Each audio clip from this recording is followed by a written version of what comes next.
La canne profite de ce que ses canetons sont occupés à manger pour faire sa toilette, secouer ses parasites.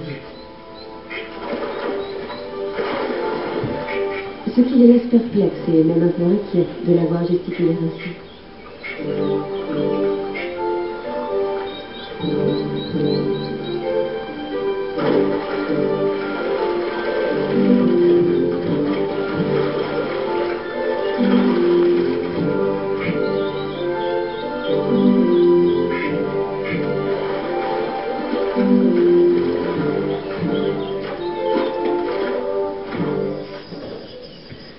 Le plus criard de ces jeunes merles sera-t-il servi le premier?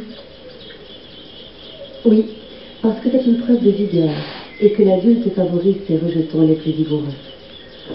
Chez les mésanges, on reste caché jusqu'au dernier moment.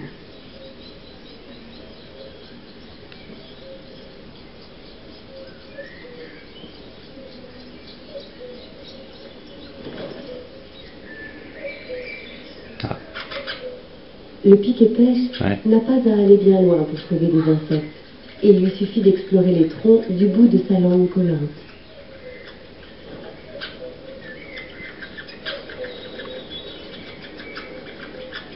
Pour tous ces oiseaux, insectivores ou granivores, le printemps et la saison où l'on s'épuise pour nourrir la génération montante. Rien de tel chez les mammifères. Les sangliers, par exemple, apprennent assez tôt à se nourrir par eux-mêmes dans les clairières les plus riches de la forêt. Très facile quand on est doté d'un groin qui détecte aussi efficacement qu'un radar les glands et les racines bonnes à consommer. Il n'a fallu qu'une dizaine de jours à ces marcassins pour cesser de téter à longueur de journée et rejoindre les laids, les femelles et les autres jeunes de la compagnie.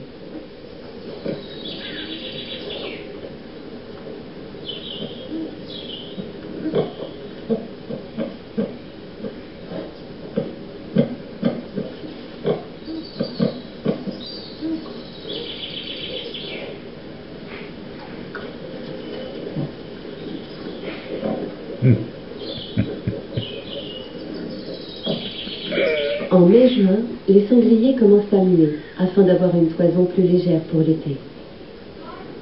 Cette livrée uniformément anthracite, les marcassins l'auront vers l'âge d'1 an, après un stade intermédiaire où on les appelle bêtes rousses. Pour l'instant, à un peu plus d'1 mois, ils gardent leur tenue de camouflage.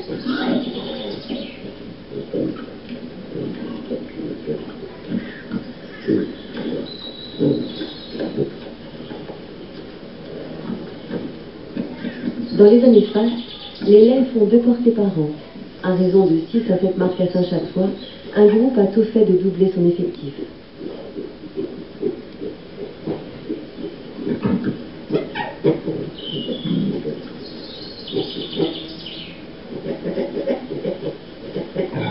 Il y a une règle d'or que les marcassins assimilent relativement vite. Quand leur mère signale un danger, ils doivent se plaquer au sol ou la suivre sans tarder. Le cerf ne représente pas vraiment un danger pour les sangliers, mais il en impose. Surtout quand il porte, au milieu de l'été, cette coiffe impressionnante. Nous sommes mi-juillet. Les mâles que nous avions vus dépouillés de leurs ramures sont à présent en velours, c'est-à-dire que leurs bois ont complètement repoussé, mais sont encore gainés de cette peau veloutée sous laquelle une activité intense assure la croissance du bois.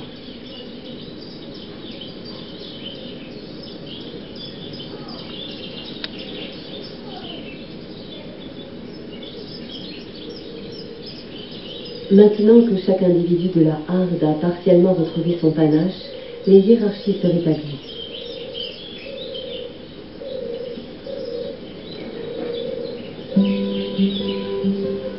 Après, la mise en condition pour le brame s'opère désormais de l'intérieur. C'est le travail des hormones qui culminera avec la fièvre du rut dans quelques semaines.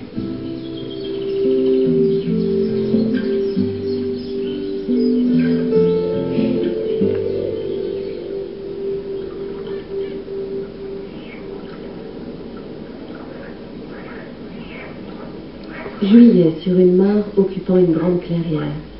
Ils sont arrivés les premiers dans cette symphonie de verre où on les distingue à peine du décor. Par contre, ils se font entendre déjà depuis 2 ou 3 jours. Ces inlassables choristes sont des grenouilles vertes, des mâles en quête d'une partenaire.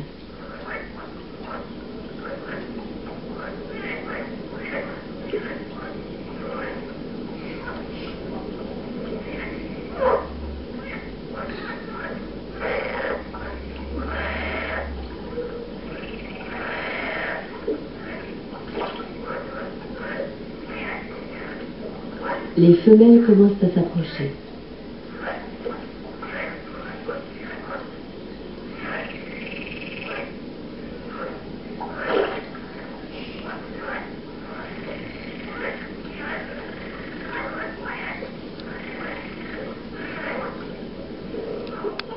Qu'est-ce que je t'ai dit après ta dernière tentative de vol? Je sais, ça avant que mes ailes aient poussé. Exact. Maman! Frère, tu es encore bien trop petite et tes ailes sont trop fragiles. Non, maman d'abord. Et je te souviens que t'es pas encore la reine à part. Ouais, sois mignonne avec ta grande sœur. C'est pas ma faute, elle est tout le temps stressée. C'est à cause de la saison. Je suis toujours comme ça avant que les feuilles tombent.